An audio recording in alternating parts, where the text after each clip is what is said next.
están? Bienvenidos a Cuéntamelo Todo. Soy Fátima Saldoniti y como cada semana llego a ustedes para presentarles a los personajes que hacen la historia de nuestro país, pero también aquellos que a través de sus investigaciones nos van dando aportes de aquellos que no se encuentran con nosotros, pero que hicieron este camino del Perú. Y hoy estoy muy feliz porque voy a conversar con un queridísimo amigo que tiene un trabajo muy importante para el Perú. Me refiero a Álvaro Mejía. Álvaro, ¿cómo estás? Bienvenido, un placer tenerte en Cuéntamelo Todo.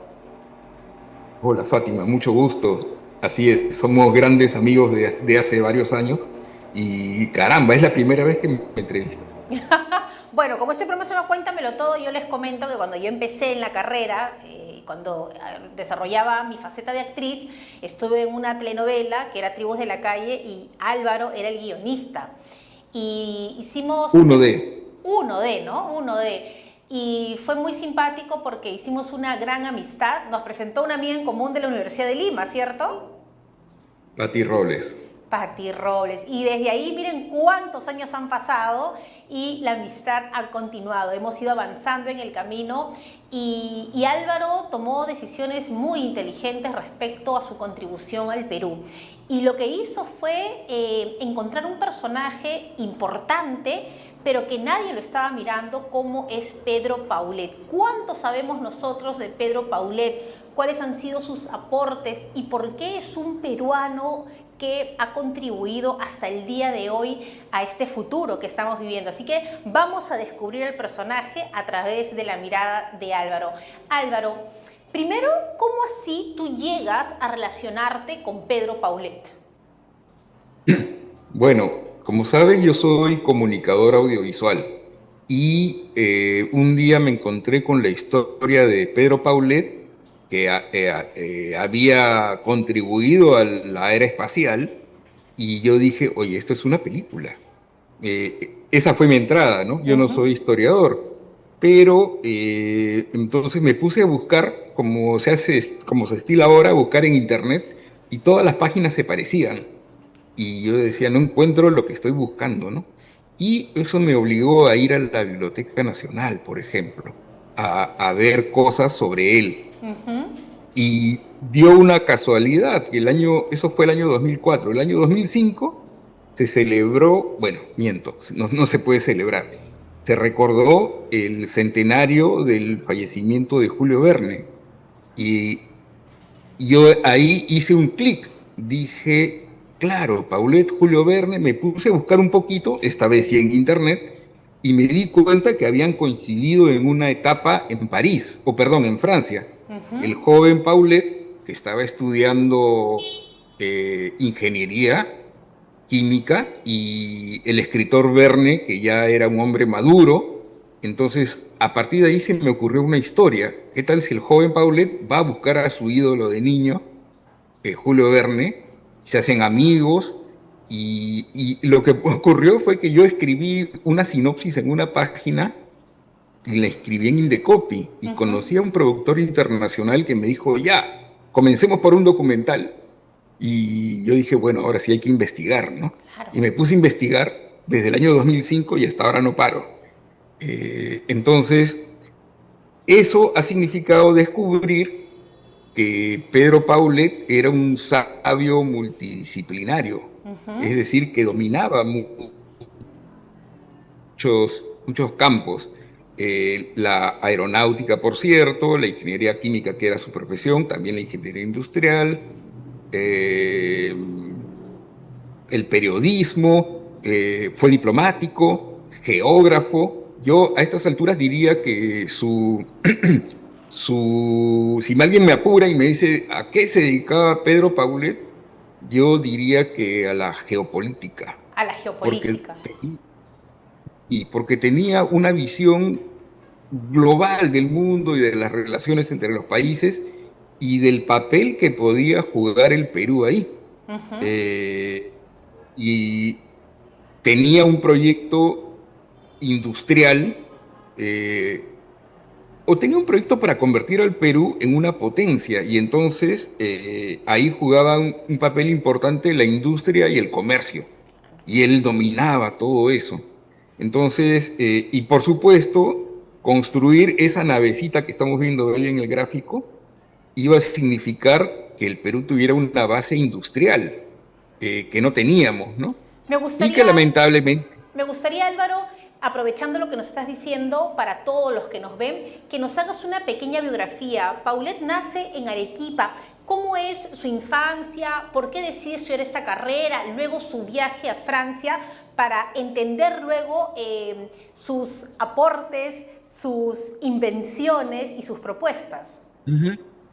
Ya, mira, Paulette nace efectivamente en Arequipa en 1874, 5 años antes de la guerra con Chile. Eh, para su generación no fue algo feliz esa guerra. Y entonces, él, por ejemplo, en su adolescencia, forma parte de una sociedad, la Asociación Patriótica, que tenía el objetivo de recuperar Tacna y Arica. Y Paulette era un adolescente. Entonces, se junta además con que estamos en la revolución industrial, la era de la máquina, y él está atento a todas las novedades, ¿no? Ya llegan, 1890 y tantos, ya llegan artículos de naves que vuelan, aviones, ¿no? Los primeros intentos, y él seguramente se va nutriendo de todo eso, y creo que en parte, y esto porque es algo que lo demuestra a lo largo de su vida, él quiere dotar al Perú, a las Fuerzas Armadas peruanas, de naves voladoras para, para fortalecer el ejército y las Fuerzas Armadas, ¿no?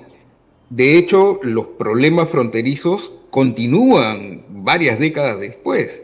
Y no solamente es con Chile, sino en realidad con el resto de nuestros vecinos, porque después de la colonia no se había dejado delimitado bien los países, ¿no? Con Brasil se cerró muy rápido, con Bolivia también, pero ya sabemos que con Chile, con Ecuador, luego con Colombia hubo dificultades, ¿no? Enfrentamientos. Entonces, esto está en los escritos de Paulette, es permanente su idea de que debemos fortalecer nuestras fronteras y debemos disuadir a cualquier posible invasor. Además, desde niño él era un dibujante muy celebrado, caricaturista. Dicen que aprendió solito, desde pequeñito él ya estaba dibujando. Tenía una especie de alma de artista. Bueno, era escultor, hacía acuarelas. En buena cuenta, era un creativo, ¿no? Hoy en día se les llama a los sabios multidisciplinarios polímatas. Bueno, Paulette era un polímata y crece dominando muchos saberes. Siendo adolescente ya era una celebridad en Arequipa, su nombre salía en los periódicos. Por ejemplo, el señor Paulette ganó la medalla o la mención honrosa, ¿no? Por un dibujo que hizo. O el señor Paulette no pudo ingresar a la Universidad de San Marcos a estudiar medicina. Eso es verdad. Lo que ocurrió que él había estudiado el bachillerato de ciencias en la Universidad de Arequipa y para estudiar en la Facultad de Ciencias de San Marcos le faltaban 3 cursos. Hay una carta donde él le dice a San Marcos, por favor, denme ustedes los cursos. Y así subsano eso. Pero ocurre, un mes después de esa carta, fallece su mamá. Entonces, yo pienso que él ya tomó la decisión de irse del Perú. Claro, después de eso pasa que viene la revolución de Pierola contra Cáceres, y los diarios registran que Paulette era miembro de la Cruz Roja, socorriendo a los heridos, ¿no? Él tenía también pues esta voluntad de ayuda, ¿no? Pero se ve que, bueno, él quería, como te estaba diciendo, en San Marcos quería estudiar medicina, para que veas el abanico de cosas que le interesaban y que seguramente iba a hacer muy bien, ¿no? De hecho, uno de sus mejores amigos era el médico Manuel Tamayo, tío abuelo del cineasta Augusto Tamayo. Sí, y entonces andaba él siempre con personas de alto vuelo intelectual, ¿no? Curiosamente, una cosa que es muy particular es que su primo hermano, Francisco Mostajo, era un hombre que hasta el día de hoy es muy celebrado en Arequipa. Ujú. Se le considera el historiador de Arequipa, era un abogado, pero era un hombre que se puede decir precursor de la izquierda, Mostajo. Mientras que Paulet es más bien a lo largo de su vida un hombre conservador. Ajá. Eh, y en la adolescencia se bifurcan sus caminos, porque ellos se criaron juntos como hermanos. Tienen una historia muy particular. Paulet nace en julio de 1874 y su primo Francisco nace en octubre. Y a los 2 días de nacido muere la mamá de Francisco. Y cuando Pedro Paulet tiene 3 años, muere su papá. Entonces la mamá de Pedro Paulet lo lleva a casa de su hermano, papá de Francisco, y ahí viven juntos y ellos crecen como hermanos prácticamente. Claro, y bueno, después Y ya los caminos, como dices, se dividen. Te pido, Álvaro, una pequeña pausa para seguir hablando de este personaje tan fascinante que gracias a ti podemos descubrirlo en estos tiempos en que se necesitan justamente líderes así. Hacemos una pequeña pausa, estamos hoy aquí en Cuéntamelo Todo, conversando con Álvaro Mejía sobre Pedro Paulet. Volvemos. Hola, soy Fátima Saldonit y te espero todos los miércoles a las 7 de la noche en Cuéntamelo Todo, un espacio para disfrutar del arte y la cultura. Todos los miércoles a las 7 de la noche por BHTV.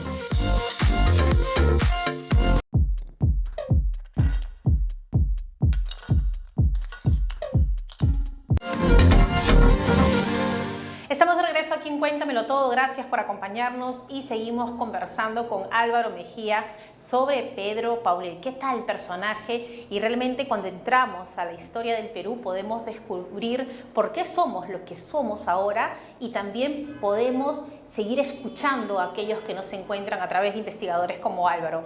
Muy bien, Álvaro, nos sabemos que es un momento cumbre cuando de pronto Pedro se separa de este primo que fueron criados como hermanos, ¿no? Que de apellido Mostajo. Francisco Mostajo, él era Pedro Paulet Mostajo, Ajá. era su primo hermano. Bueno, mira, te cuento.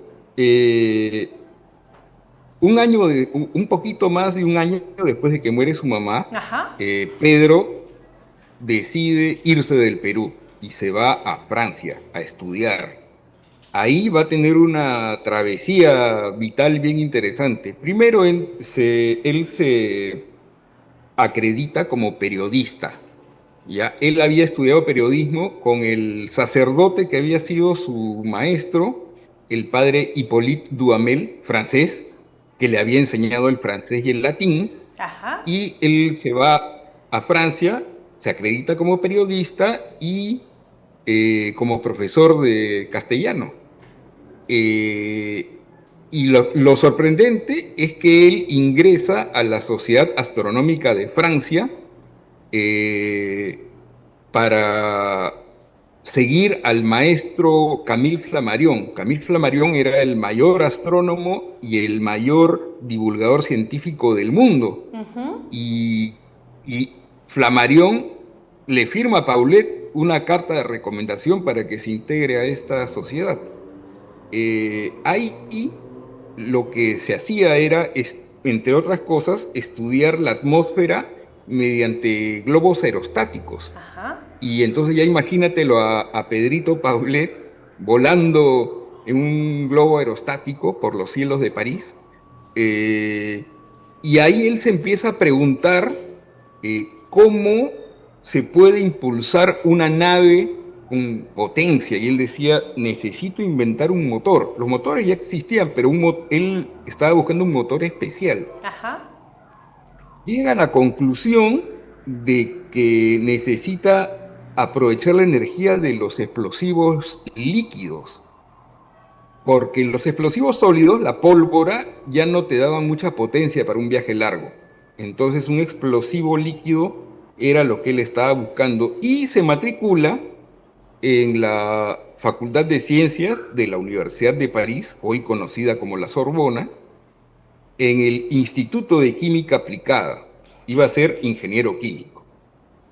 Tiene la buena fortuna de cruzarse con un profesor, el científico que en jerarquía le seguía a Pasteur. ¿Ya? Este señor se llamaba Marcelin Berthelot, y este señor, que también era un interesado en la aeronáutica, le recomienda, utiliza tal explosivo, que eran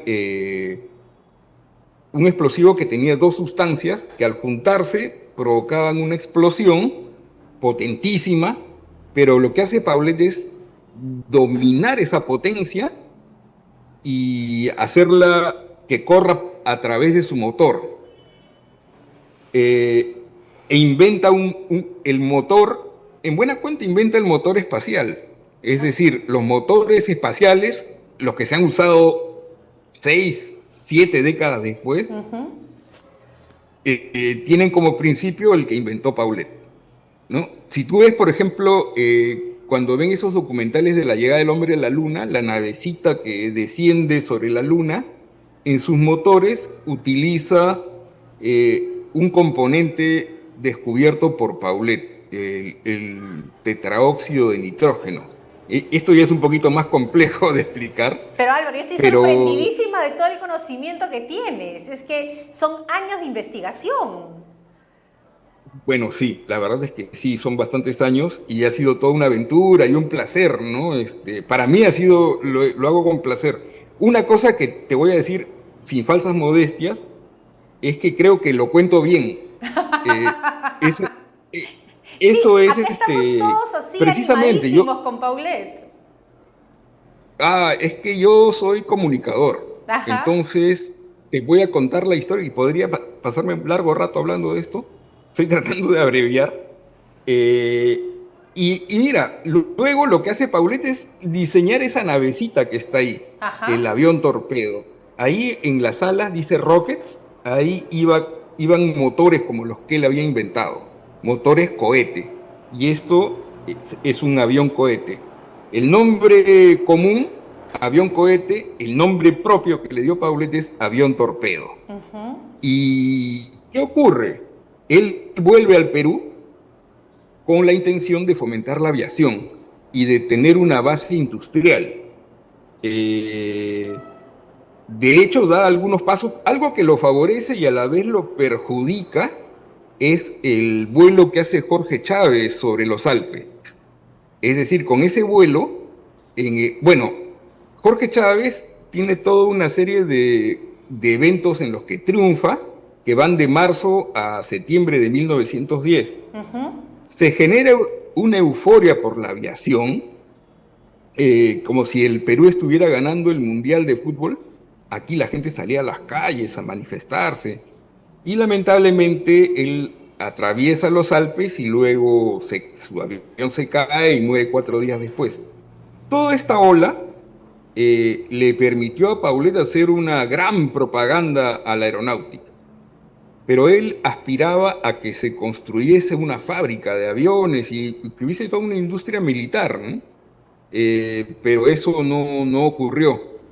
Entonces él se va del Perú y renuncia a su puesto en el Estado y por 10 años trabaja libremente. Ajá.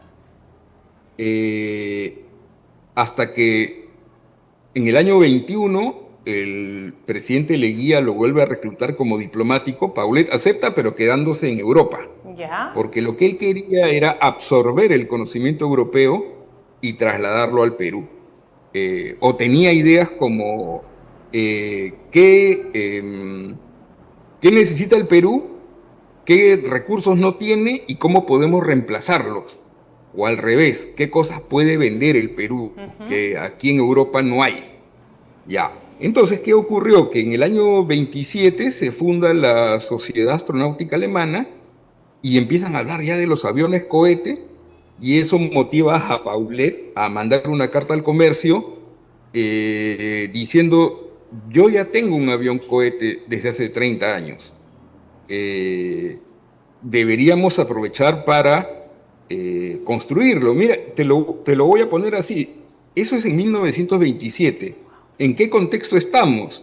En el contexto en que se va a definir el tratado de Tacna y Arica, ¿no? Entonces Paulet estaba apostando por una industria militar en buena cuenta. Y en Argentina, ese año 27, ya se estaba abriendo se abrió una fábrica de aviones militares. Ujú. Entonces, esa era la intención de Paulet. Lamentablemente, bueno, otra vez no le hicieron caso. Supongo yo que la gente lo miraría, pues este señor está loco, ¿no? Miren las cosas que está proponiendo, cosas muy adelantadas. Bueno, siempre miramos así a los Lamenta adelantados, ¿no? Siempre los miramos así, como con miedo, con temor. Nos pasa hasta ahora. sí, sí, sí, sí, sí, sí. Y los motores como los de Paulet se ponen de moda después de la Segunda Guerra Mundial, cuando él ya falleció. Y eso va conduciendo cuando quieren lanzar al hombre a la luna. Una premisa que tienen los norteamericanos es no, no inventar nada, sino utilizar lo que ya hay. ¿Y qué cosa hay? Motores a reacción como los de Paulet. Entonces, claro, los adaptan y qué sé yo, pero terminan utilizando principios que Paulet había ya establecido, ¿no?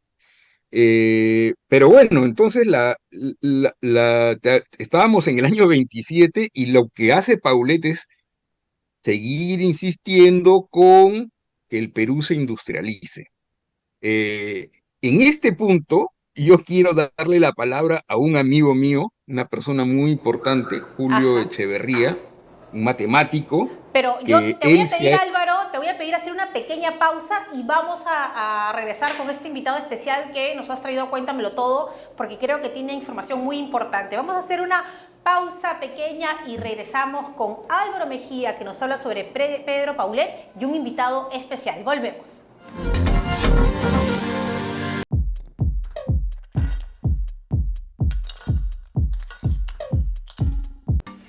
Hola, soy Fátima Saldonit y te espero todos los miércoles a las 7 de la noche en Cuéntamelo Todo, un espacio para disfrutar del arte y la cultura. Todos los miércoles a las 7 de la noche por BHTV.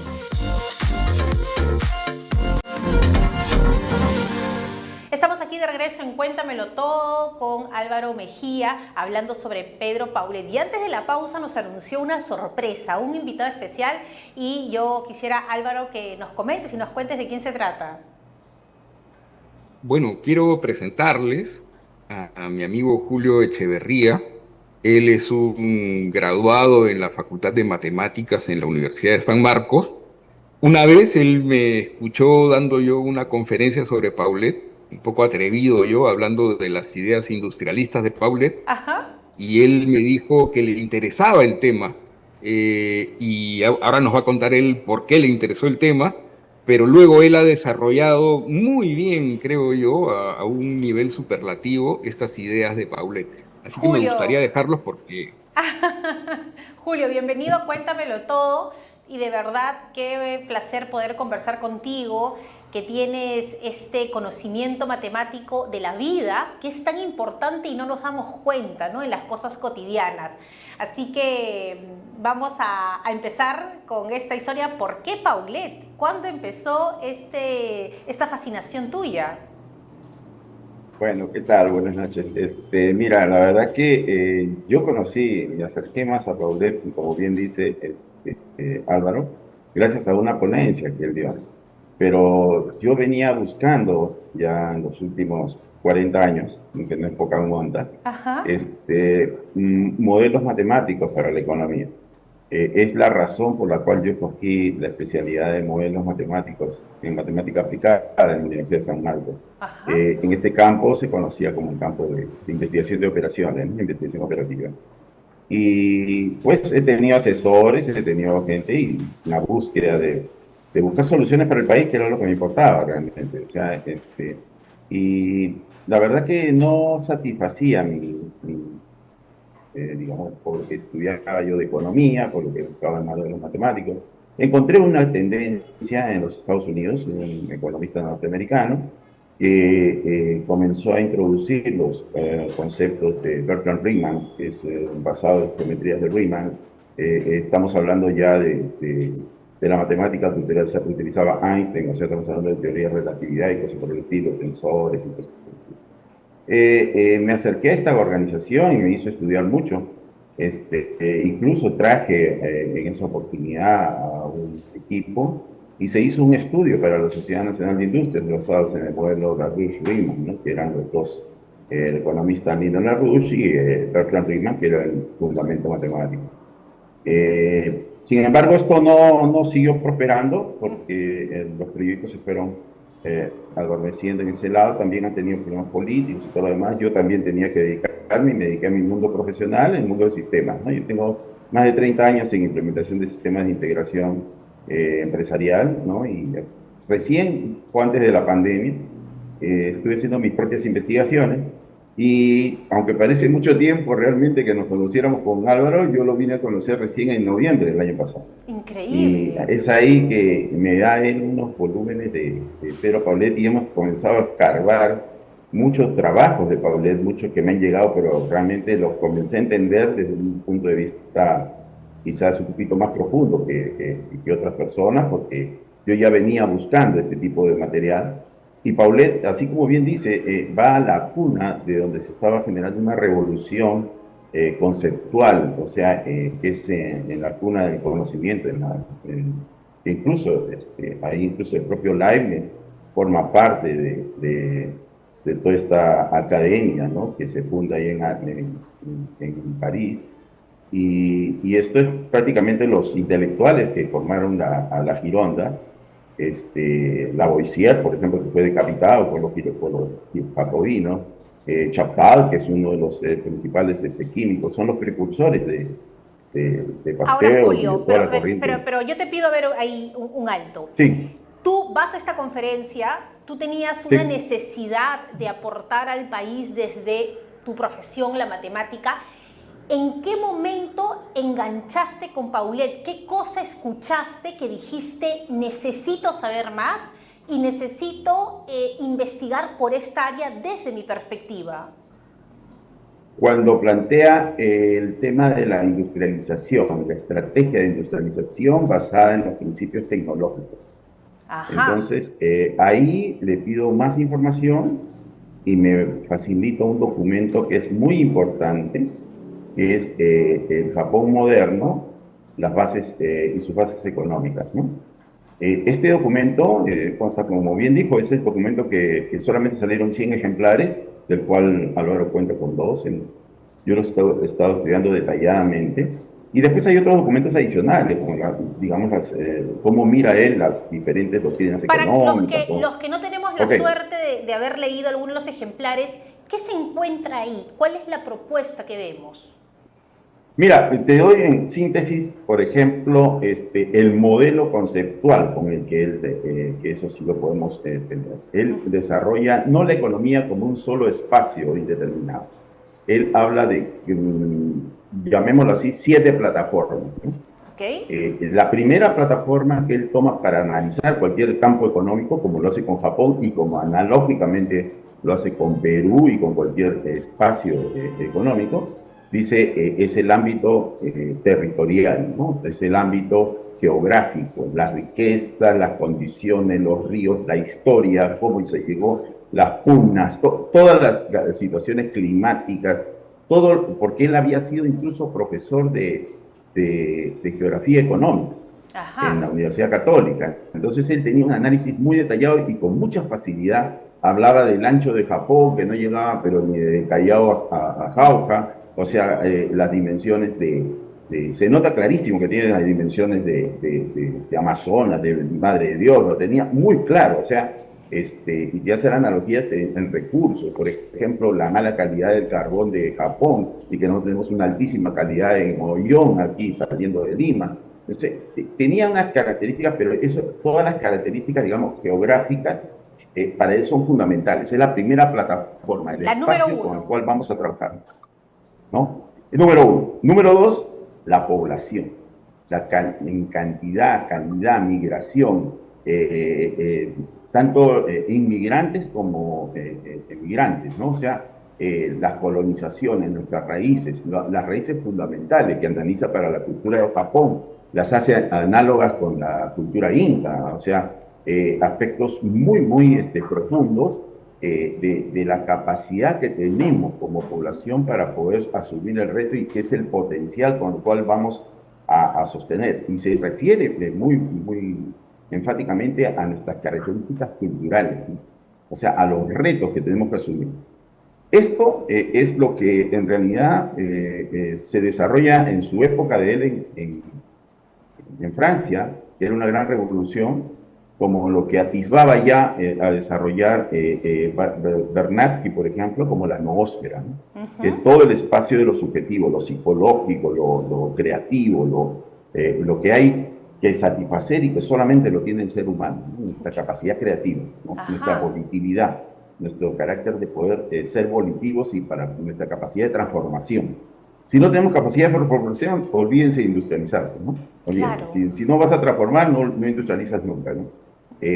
Luego viene la otra plataforma, por ejemplo, que toma la primera orientación hacia la vida, desde la semilla, el sector agropecuario. Empieza con la agricultura y la pesca, ¿no? O sea, no es solamente cosechar, no, hay que sembrar, criar, desarrollar. Es todo un proceso de todo lo que te influye en los procesos de la vida, cuya geometría no es pues de fierro y cemento, o sea, no es del espacio euclidiano que estamos acostumbrados, o sea, y que todos los economistas lo abordan de esa manera, o sea, para ellos todo es una función multilineal, por ejemplo, ¿no? Entonces, no tiene nada que ver, para él es un espacio que se desarrolla y se domina. Por ejemplo, se incrementa la densidad de siembra, se multiplica, o sea, la multiplicación de los seres vivos es impresionante, y hoy lo vemos claramente con la clonación, él no la conoció, pero todo el mundo biológico le permite entrar a este otro nuevo espacio, que es el espacio de la biosfera, ¿no? Esa plataforma de dominar la biosfera como fenómeno económico es trascendental, o sea, todo el mundo, que ni siquiera conocemos lo que hay en las profundidades del mar. Sin embargo, él se ve esa preocupación y hace análogamente. Por ejemplo, hoy en Japón tiene un consumo de frutos marinos de prácticamente 60 kilos per cápita, siendo como 130, 140 millones. Nosotros con 33 millones llegamos apenas a 18. O sea, ese aspecto, por ejemplo, es fundamental. Toda la parte física y biológica la analiza muy bien. Después viene la parte de cómo explotamos nuestros recursos, toda la parte energética, la parte minera, metalúrgica, la industria básica, el acero, por ejemplo, era uno de los realmente primeros defensores que he visto de manera científica y técnicamente muy argumentada de por qué necesitamos generar industria del acero. En cualquier país desarrollado tú lo ves. Sin embargo, él dice, si tú analizas nada más cualquier potencia, Alemania, Inglaterra, Estados Unidos, tienen carbón, tienen hierro, y lo primero que han hecho es acero, y sin acero no se puede hacer nada. O sea, sin industria básica no se puede hacer nada. El efecto multiplicador que tiene la industria básica, como lo es la infraestructura. O sea, estos dos aspectos los toma como parte, o sea, él no mira que es recurso, es más, detesta a la gente que va solamente a extraer recursos primos. No debemos permitir, pero sí, si los necesitamos, lo hacemos, ¿no? Comercialmente, pero nuestro propósito es transformar eso, nuestra capacidad transformativa. O sea, no podemos quedar en una condición de alargamiento, disculpen la expresión, para solamente comerciar lo existente. Tenemos que transformarlo eso y sobre todo la industria básica. En base a eso es que plantea, por ejemplo, la imperiosa necesidad de la siderurgia, y gracias a eso posteriormente tiene discípulos como por ejemplo Santiago Antuna de Mayolo, que es uno de los primeros impulsores de la siderurgia que se creó allá ¿cómo se llama? En Chipote, ¿no? Él quería que la industria siderúrgica esté en Ancón y que la industria, eso abastezca a todo un cordón industrial, que se lo llamaba el malecón portuario industrial, que debería ir desde la base naval hasta Ancón, con grandes lotes. Realmente esa parte es impresionante, lo desarrolla muy en detalle. Aquí tenemos Ya me piden hacer una pausa, pero vamos a regresar para hablar justamente sobre este proyecto para la urbanización y embellecimiento del norte de Lima, que es impresionante y yo quiero compartir con ustedes para que vean estas propuestas de Paulette, pero también te pido que nos cuentes los otros ejes que nos faltan todavía mencionar para entender la mirada de Pedro Paulette. Hacemos una breve pausa, regresamos aquí en Cuéntamelo Todo. Hola, soy Fátima Saldonit y te espero todos los miércoles a las 7 de la noche en Cuéntamelo Todo, un espacio para disfrutar del arte y la cultura. Todos los miércoles a las 7 de la noche por BHTV.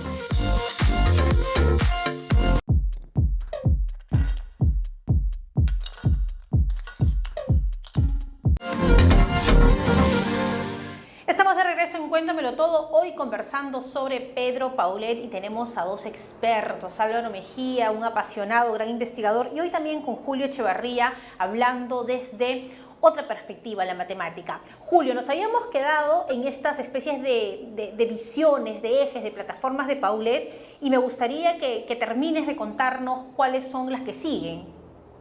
Bueno, sí, buena parte de esto, como son las refinerías, tanto energéticas como son hoy muy necesarias, por ejemplo, para el tema de fertilizantes, donde él también contribuye para el tema del nitrógeno, un experto en este sector, ve cómo la necesidad de generar las refinerías, tanto para el gas, para el petróleo, ¿no? Las fuentes eléctricas que tenemos en cuantiosas cantidades, porque él conocía muy bien el tema geográfico y nuestra capacidad hídrica. El abastecimiento, de todo lo que es el abastecimiento ininterrumpido de servicios para lo que es la infraestructura, ¿no? Ahora, esto conjuntamente con la industria básica. Y con eso es que él pasa a la plataforma transformativa, que él plantea hacerlo precisamente en las zonas que hoy podemos denominar zonas francas, pero él planteaba mucho desarrollarse alrededor del puerto. Mira, aquí hay un caso muy interesante. Yo recién técnicamente he conocido los argumentos de cómo se determina que el transporte es un desperdicio, un despilfarro, es un costo demasiado. Y nosotros lo vemos aquí, por ejemplo, la cantidad de transporte para abastecer los alimentos a Lima, a 11 millones de gente, eso genera ya de por sí una inflación fuerte. Y cada vez que hay un bloqueo en el transporte, se genera un problema bastante serio. Se paraliza todo. Entonces, se paraliza todo, exactamente. Paulette dice, nosotros tenemos que ofrecer al mundo, si vamos a conquistar los mercados del mundo, porque todo es gigantesco, o sea, él quiere conquistar al mundo con el pecho de Perú, ¿no? Y él plantea estos complejos industriales llamando capitales internos y externos, y genera grandes zonas, ¿no? O sea, emplazamientos, invitando a lo que se ha hecho ya en Japón, por ejemplo, se estaba diseñando en la zona de Kawasaki, lo que se ha hecho en la zona del lago de Michigan, en Estados Unidos. Estas franjas inmensas, gigantescas de industrias, ¿no? O sea, y eso lo proponía desarrollar, como te decía, desde la base naval hasta la zona de Angkong, ¿no? Que para él era un punto clave, porque de ahí debería terminar la carretera de Ollón. Ahora, él plantea que todo esto debe ser el sector manufacturero, que debe estar en el borde, y cada una de esas fábricas debería tener muelle propio. Deberíamos crear un canal, ¿no? Y hay consecuencias multiplicadores, te digo, de la forma, porque él plantea hacer un rompeolas a unos 700, 800 metros de la costa y dragar para hacer una zona donde pueda transitar con mucha facilidad las naves, porque es el costo más barato, o sea, claro, llevar grandes mercaderías por las zonas acuáticas. Y esto, en lo que él plantea, mira, no se ha hecho nada, digamos, de la parte, y eso es una desprotección. Si tú ves, por ejemplo, el desastre de Fukushima, ¿no? Que fue el desastre de la central nuclear en Japón, hay dos Fukushimas, el Fukushima 1 y el Fukushima 2. A Fukushima 2 no le pasó nada, porque precisamente tenía los rompeolas y toda la protección necesaria que él plantea hacer para la zona industrial, pero el Fukushima 1 se desbarató todo porque no tenía ninguna protección. Eso se pueden ver hasta en el mapa, ¿no? Ahora, luego esta zona manufacturera la concentra mucho y dice, no hay que preocuparse incluso de los productos que no consumamos. Los japoneses producen pañuelos, producen zapatos, producen gorros, que jamás en su vida los van a usar. O sea, sin embargo, son muy cotizados en el mercado europeo. y eso le permite entrar en un flujo de transformativo muy interesante. En Japón tenía muy pocos recursos, tiene hasta la fecha muy pocos recursos. El tema, por ejemplo, de ahí pasa realmente recién a la parte comercial, ¿no? Y qué es lo que recién los economistas ven más que estas dos últimas capas, ¿no? La parte comercial y la parte la parte financiera, monetaria, presupuestal, y que se han reducido solamente a esa punta del iceberg, ¿no?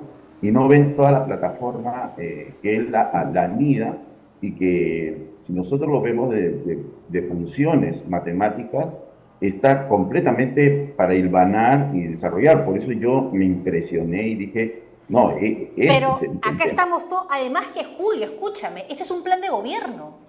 O sea, sí. tú tomas lo que nos has explicado de Pedro Paulet y es un plan de gobierno para trabajarlo, no sé, a 30 años y llegar a ser potencia mundial. Porque, o sea, tú lo que me estás diciendo acá, ok, Paulet tuvo un sueño, hizo unas propuestas, investigó, pero matemáticamente es posible. O sea, No solamente es posible, es absolutamente necesario. Es más, le decía yo, Álvaro, mira, tenemos, y hemos estado hablando con algunas universidades, algunos quieren publicar el libro, porque yo le digo, esto deberíamos comentarlo para actualizarlo, o sea, en el sentido de, porque así como está en materia prima todavía, porque mucha gente no va a leer entre líneas muchos de los casos porque no conocen la historia de lo que vivió exacto. Paulet. Entonces, esto de aquí es lectura obligatoria para cualquiera que se atreva a hablar de economía en la política. Claro, y el que quiera, como Lectura dices tú, obligatoria. claro, O y quiere sea, aportar soluciones. Yo no sé si nos pueden poner este plano para que nos expliquen un poquito de esta propuesta y, no sé, Álvaro, también de repente nos ayudas.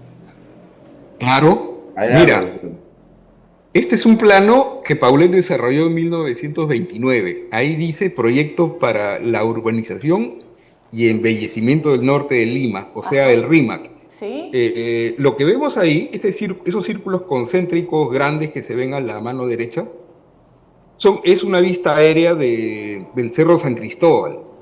El plan de Paulet era desviar el cauce del río por el otro lado del cerro y en el rectángulo que está al medio, emposarlo o represarlo para hacer una laguna para hidroaviones.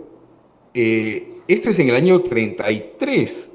¿Qué ocurre? Lo que ha pasado es que hemos estado a punto de tener una guerra con Colombia. Fue una escaramuza, ¿no?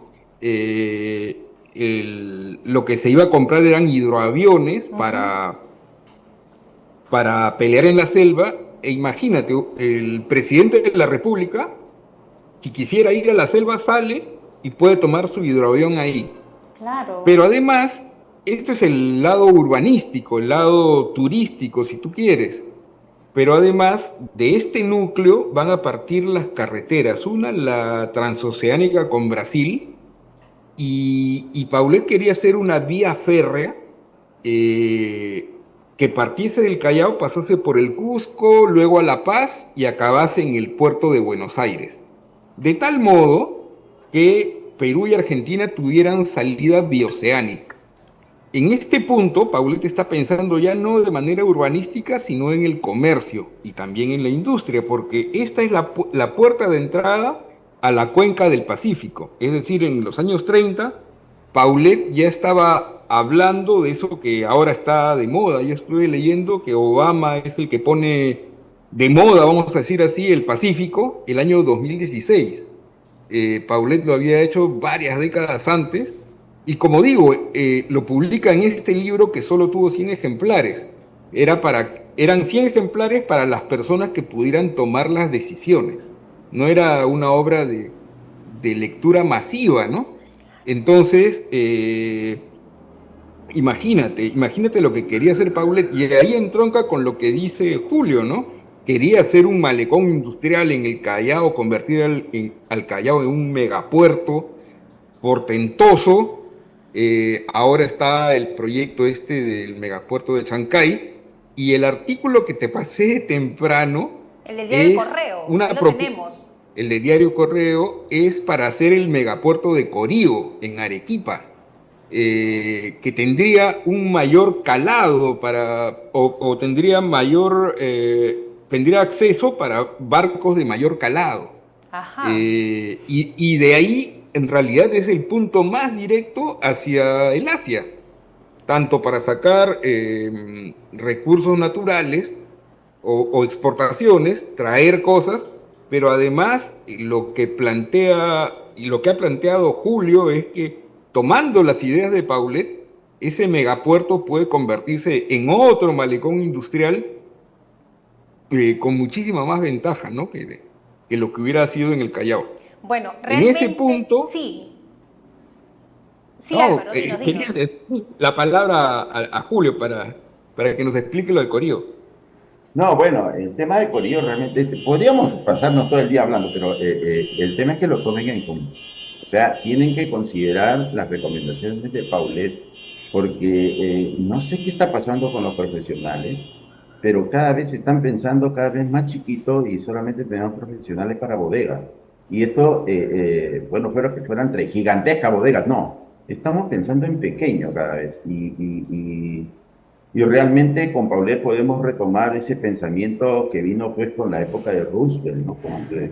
Que hizo realidad realmente los proyectos de Santiago Antonio de Mayolo, que ha sido un discípulo de Paulet. El otro discípulo así directo de Paulet ha sido Javier Pulgar Vidal, ha sido su discípulo en materia de geografía. Y realmente el tema, si queremos realmente ser de una presencia y no ser extinguidos como nación, deberíamos escuchar las recomendaciones, sobre todo lo que hemos podido descubrir de las contribuciones de Paulet en materia económica, ¿no?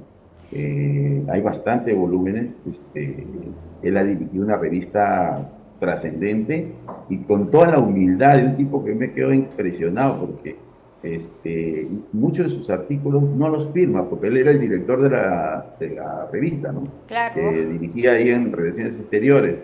Entonces todos los comentarios que están ahí la mayor parte de ellos son digamos, lo que él ha tenido que rellenar para que salga la revista, como siempre hacemos la gente que hacemos Claro que publicaciones. sí. Julio, el Por tiempo nos creativa. gana. Yo te agradezco muchísimo. Me ha encantado conocerte y sobre todo darme cuenta que tenemos muchas cosas que hacer. Están ustedes, los científicos, están los investigadores, pero los medios de comunicación tenemos esta responsabilidad que este conocimiento se masifique, ¿no? Es la única manera de que cuando se haga algún proyecto se les pueda convocar, por ejemplo, a ustedes, ¿no? Para escucharlos y entender la magnitud de la obra de Pedro Paulet. Julio, te agradezco muchísimo y a ti, Álvaro, todo mi cariño. Y la gente nos está preguntando cómo se pueden contactar contigo. ¿Hay alguna asociación de Pedro Paulet? ¿Cómo pueden tener mayor conocimiento o invitarte para que des las charlas? Tengo una página en Facebook, Laboratorio Paulet, y un correo Gmail, laboratoriopaulet@gmail.com. Esas serían las maneras más rápidas, digo, que la gente pueda memorizar ahorita, y ahí yo los contacto con Julio y para adelante. Muy bien, Álvaro, te Bueno, agradezco. Encantado. Sí. una chiquita nomás. El próximo año 2024 vamos Sí. a tener el sesquicentenario del nacimiento de Paulet, que es el 2 de julio. Ajá. Así que el 2 de julio de este año empezamos la maratónica de Paulet, ¿no? Vamos a tratar de estar en casi todos los medios, eventos, mes a mes tenemos que ir logrando porque esto es una tarea que creo que ya hay que asumir el compromiso, ¿no? Restaurar y convocar a los colegios, ¿no? Al colegio de arquitectos, al colegio de ingenieros. Por supuesto, tenemos que a trabajar. retocar, sí, y en lo grande, ¿no? Todo Se hizo junto. para los 100 años y se hizo con si no me equivoco, fue el general José Carmen Marín, quien presidió esa comisión para el año 74, pero esta vez tenemos que sacar realmente para hacer realidad muchos de sus proyectos que siguen durmiendo. Eso nada más quería decir. Muy bien, Julio, Gracias. muchas gracias. Un placer conocerte y estaremos conversando en otras oportunidades sobre todos los avances que tienen ustedes. Y a ti, Álvaro, todo mi cariño, sabes cuánto te quiero y de verdad me siento muy orgullosa del gran aporte que estás haciendo para el Perú y las cosas buenas que aún están por venir. Gracias, Álvaro, por haber estado también con nosotros. El placer ha sido mío. Muchísimas gracias. Y qué impresionante, Chao. cómo es necesario conocer nuestra historia, conocer aquellos personajes que ya han analizado los problemas que aún seguimos teniendo, personajes como Pedro Paulet, que tuvo la libertad de investigar todo lo que su humanidad necesitaba. ¿Cuánto nos limitamos nosotros? Y cómo mirando en la historia de nuestro país podemos descubrir que genéticamente y en nuestro ADN tenemos las soluciones, pero tenemos que juntarnos, tenemos que unirnos. El conocimiento, la ciencia, la ingeniería, que es tan fundamental para el Perú. Pero sobre todo, los medios de comunicación tienen la responsabilidad de dar a conocer todo lo que ya se conoce, lo que se está haciendo y sobre todo la proyección al futuro. Gracias por haberme acompañado. Nos reencontramos la próxima semana aquí en Cuéntamelo Todo con más personajes que hacen nuestro Perú. ¡Chao!